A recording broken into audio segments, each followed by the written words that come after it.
غازي سعادت خان مومند دا نومیالی د مومندو د مشهور قوم لوی خان او غازي و چې د هېواد د خپلواکۍ په موخه یې د انګریزانو پر ضد د 10 ګونو غزاګانو مشري پر غاړه درلوده. مومند د موقعیت له مخې د ډیورنډ لاین دواړو غاړو ته اوسېږي او په برو او کوزو مومندو ویشل شوي دي. مومند د درانیو او یوسفزیو په څېر د سړبن اولاد دی. بر مومند په عمومي توګه د کابل او سوات ترمنځ درو او د غرو لمنو کې په کرهڼه او سوداګرۍ بوخت دی. خو کوز مومند د پېښور په شمال لویدیځ کې د حاصلخیزو ځمکو لرونکي دي او د پېښور ښار هم د مومندو په سیمه کې موقعیت لري.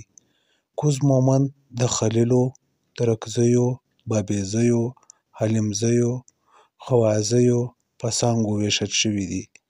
د مومندو د استوګنې لومړنی پیژندل شوی ځای مرغه یا غوړه مرغه چې د کندهار په ختیځ کې موقعیت لري.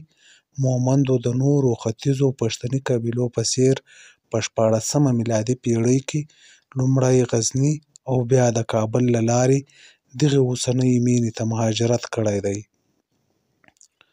په تاریخ کې د لعل پورې خانۍ او خانانو ډېر مهم رول درلود چې د برو مومندو مرکز و.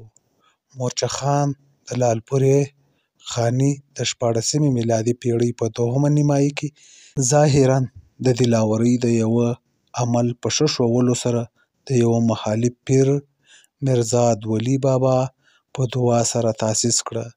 سربیره پر هغه مغول امپراتور جلال الدین اکبر له 1556 څخه تر 1605 د خدمت په بدل کې مورچه خان ته د ډکې د کلا سرپرستي ور وسپارله چې بیا یې په خپله کورنۍ کې میراثي شوه.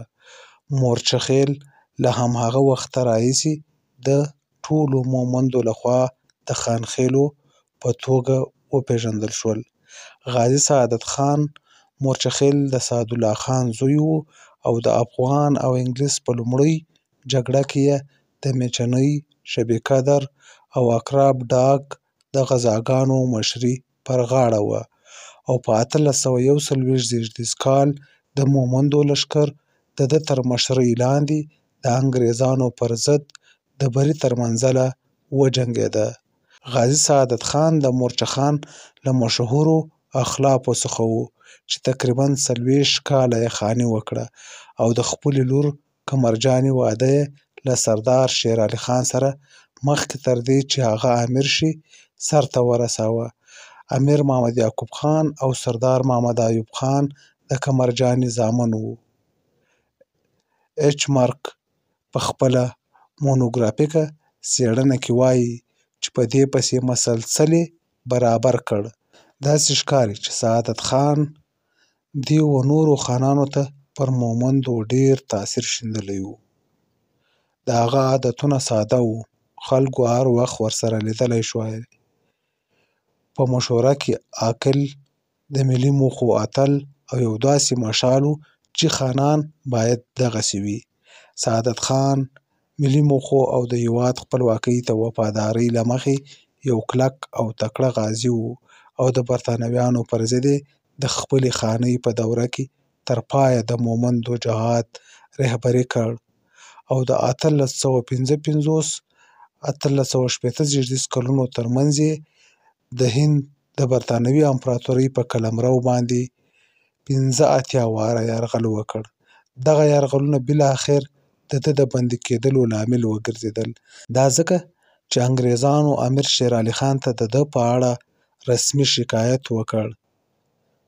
د کریسټن نویل په قول په 1864 زېږدیز کال د جنوري په 2مه په شبی قدر کې د مومندو او انګریزانو ترمنځ له یوې سختې جګړې وروسته امیر شیر علي خان غازي سعادت خان او غازي نوروز خان ونیول او کابل ته یې بوتلل.